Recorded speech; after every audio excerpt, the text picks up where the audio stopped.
Today we're going over what I carry in 2023. These are two of the guns that I currently carry among many others, depending on the situation here in 2023, and I wanted to go over them in detail for you guys and tell you exactly why I carry these and why I chose the parts that I did.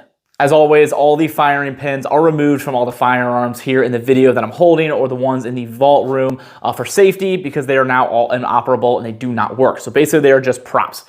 So YouTube, please stop demonetizing all my videos, even the one about a belt. Yes, they demonetized a video about a belt.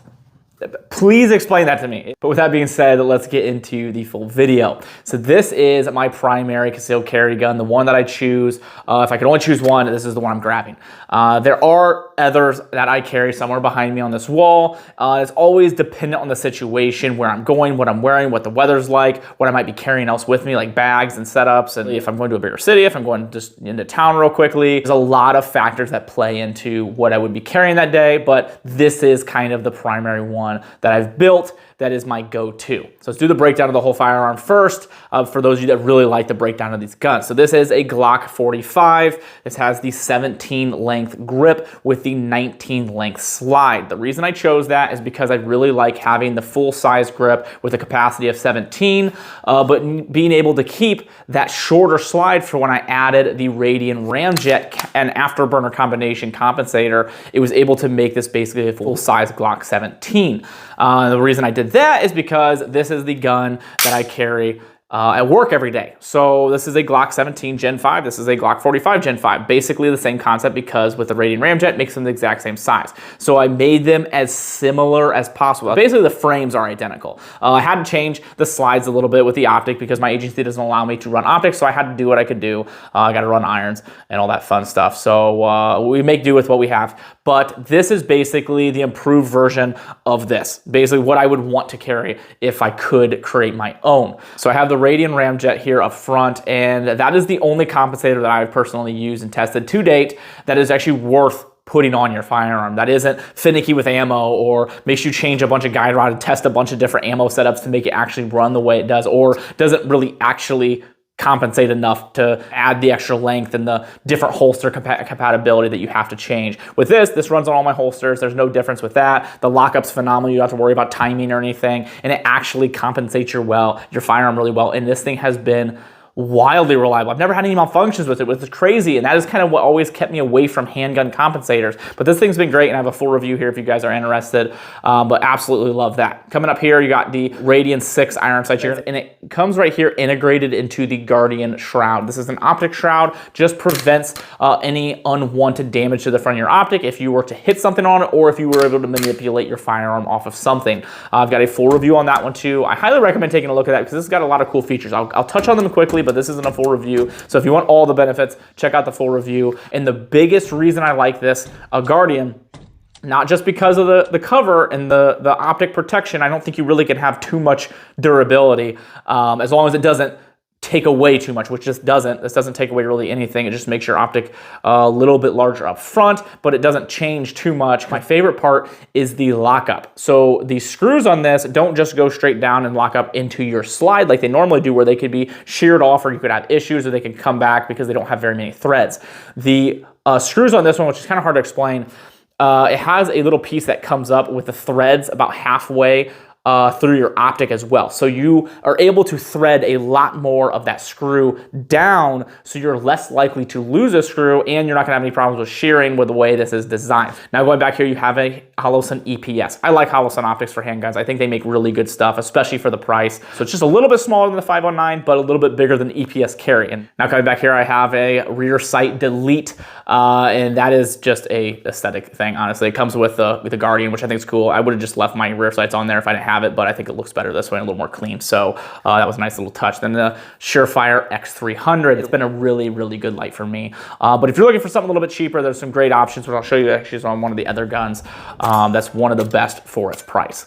So that is my concealed carry gun. And one thing you're gonna notice is I don't really have a lot going on in the bottom half here. A lot of people will have these all stippled out. They'll have aftermarket triggers, and I'm rocking a stock Glock trigger and the stock frame. Am I absolutely opposed to stippling or any kind of grip texturing? Absolutely not. It's a personal preference. Get what you want. The only reason I haven't done that is because I just have been kind of lazy and haven't sent it off. I don't like sending it off and not having it for a while. So it just kind of held me back from doing it. And it is kind of nice that they're the exact same. I kind of do like that they're very, very similar. When I hold this gun, it feels very, very similar to holding this gun.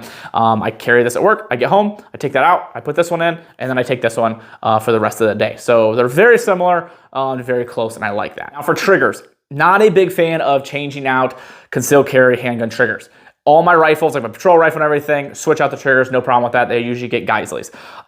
With handgun triggers, I just don't love the idea of switching them out. There are a lot of good aftermarket triggers that are definitely better than the stock Glock trigger, but I'm a true believer in putting all that time and money into the training with it, and you're going to be just fine and proficient with it as you would just throwing money into all the parts and upgrading those things. I don't think it's that important. Another thing I don't do is upgrade the internals inside of your handgun, like the connectors and lightening everything up as much as possible. Glock is known for the reliability. I trust this with my life, and I've never had any problems with it. I've beaten the absolute crap out of this thing. So why in the world would I come here and start messing with the internals myself? Glock knows what they're doing, I don't. So I'm gonna trust them, and I'm gonna rock it the way it is. If you know what you're doing, is there a problem with doing it? Absolutely not. If you know what you're doing and you're getting good quality parts, absolutely, mess with it if you want to. But me personally, I stay away from that usually, and I'll rock it if it's stock. If there's a problem with like the shaky SIG, maybe just stay away from that completely. Just kidding. SIGs are good. I like SIGs. They do have some issues here and there, but I just don't love messing with the internals. I'd rather keep it the way it is, and it works just fine for me, and I've had no reliability problems, and I shoot just fine with them. I should have done this a little bit earlier, but I got carried away and I want to give you guys all the information. But if you enjoy the video, please hit the like button. It does help out with the algorithm. And if you like my content and find it helpful and entertaining, please hit that subscribe button right over here, and I would greatly appreciate that as well. The company that supports me and the things I do here is Brownells. Use code TA10 to save 10% off orders $150 or more. I highly recommend you use that and take advantage of that, because you can get basically all these parts and get a lot cheaper doing that. And definitely support them and show them some love, because they support me a ton and help out a lot with the stuff that I do. But this is my second setup here. This is the Hellcat Pro. Let's go over this one first. This is my bag carry. If you guys are interested in the full review on this one and video going over my bag and setup and why I chose it, you can click that there. But let's quickly go over this one. This one has the JK Armament CCX suppressor. I like this because it's what they call mission configurable. I can make it longer, I can make it shorter. This is in the shorter configuration. And this isn't like I'm gonna shoot it and it's gonna be hearing safe. And I'm like, whoa, that's the quietest thing in the world, because it's not. If you don't have the suppressor, you're gonna shoot in this room and you're gonna blow your eardrums out and they're gonna bleed and you're gonna be deaf. If I shoot it with this one, I'm gonna shoot it, it's gonna blow my eardrums out and it's gonna ring for a while, but I'm gonna get my hearing back most likely. It just makes it a lot less damaging to your ears. And what's great about this is it causes less damage to the people that aren't involved. So if you're in a shooting and I'm putting other people's lives at risk by engaging in this, I'm not also putting their hearing at risk and not damaging anyone else's hearing. That's what's great about suppressors and why they shouldn't be regulated and all this other stuff. It should be hearing safe. It makes no sense to me.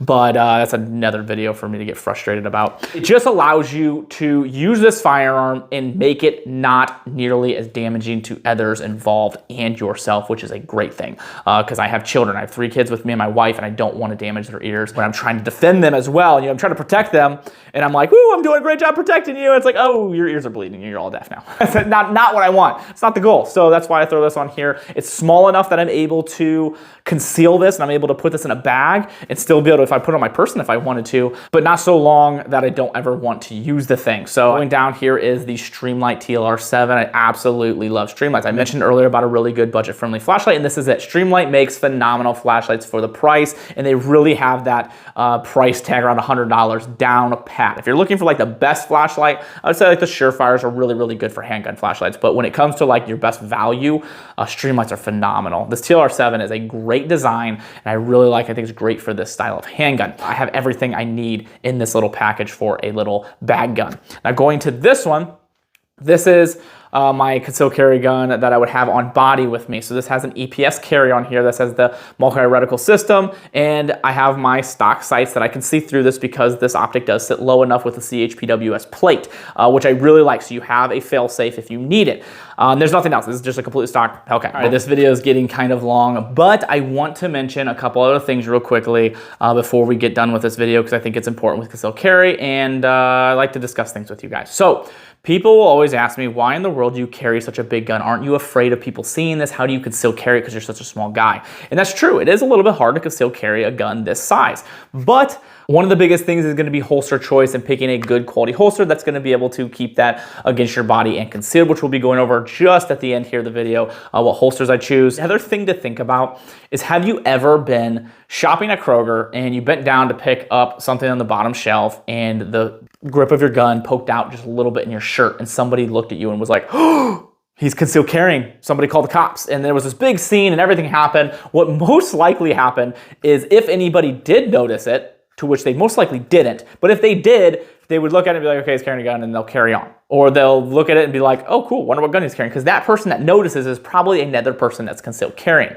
People don't pay attention, and that's honestly a really big problem, and why people get into a lot of problems, why people get picked on or chosen for violence, is because they don't pay attention. So I think sometimes, and I'm at fault for this as well when I started carrying, and that's why I carried a Car CM9, the smallest thing I could carry, because I couldn't hit a broadside of a barn with the thing. But I was so fixated on, I don't think that's the right word, fixated, not asphyxiated. You guys know I say words weird. What would it be my video if I didn't say one word weird? So fixated on the fact that it had to be so deeply concealed and had to be sucked into my body and nobody could even see it, that I didn't ever think, like, what is the best thing if I draw this firearm and I need to use it? The least of my worries is if somebody sees the grip of my firearm poking out of my shirt. Like, I do not condone open carrying or like carrying a freaking Desert Eagle, and who cares if you can see the bulge in your shirt. Like, obviously I try to conceal this as best as possible, and I do a fairly good job of it. And is it a bigger problem that somebody sees my gun through my shirt and imprints and it's like, okay, he's probably carrying a gun? Or is the bigger problem when I draw my firearm and I'm like, there's no way I can make that shot, because this is the tiniest, smallest gun in the world that I picked for concealment, not for shooting, not for the task at hand. I picked this because when I'm walking around, it hides better. I didn't pick this for when I get into an engagement and potential fight for my life or protecting somebody else's. I picked the best tool for that. So in my head, I picked the tool for the situation that I might be in to be able to end that threat and protect my family and myself or somebody else, opposed to pick the tool that is the most comfortable and concealable. I do think there's a happy medium. I don't think you're like, well, I carry an AR-15 with me because I don't care if anybody sees it and I can really shoot great with that. Like, fantastic. But the days of the tiny, tiny guns, I think, are gone. A few more things. Holsters and ammo choice. Holsters. Carry Tier 1 Conceal. This is my holster for the Glock.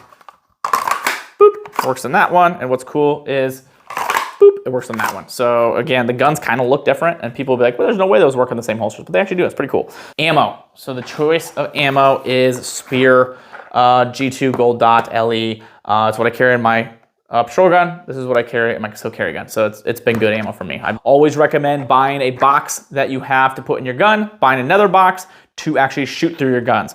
Sight them in, test them, everything you want with just plinking ammo, get them broke in, and then get a good box, and then put a good amount of rounds through with that, make sure it functions through your gun, and then sight it into the gun you're gonna carry. All right, this video has been long enough, and probably too long at this point, honestly. My goal for you is always to help you make a better purchase decision, maybe give you guys some ideas for different guns to carry, and maybe change your mindset and get your mind rolling a little bit and thinking of some different thought processes that I have to hopefully help improve you or somebody else in the community. I linked to some discount codes from companies that I personally trust that you can use to save some money, and there is a link to my link tree that anything you purchase using those links does help out the channel a ton. If not, I just appreciate you guys liking, sharing, subscribing, commenting, being interactive in the comments is always fun. I love talking with you all. And a couple companies support me and the things I do here: Howitzer, Hold Up Display, and Brownells. Brownells, use code TA10 to save 10% off $150 or more. Hold Up Display, make these amazing racks. And Howitzer, love their clothes. I hit the mic again, I'm sorry. I don't usually have it down here. It's usually up here, so I can usually hit myself, and it's good. But check them out. I appreciate you all. Thank you so much.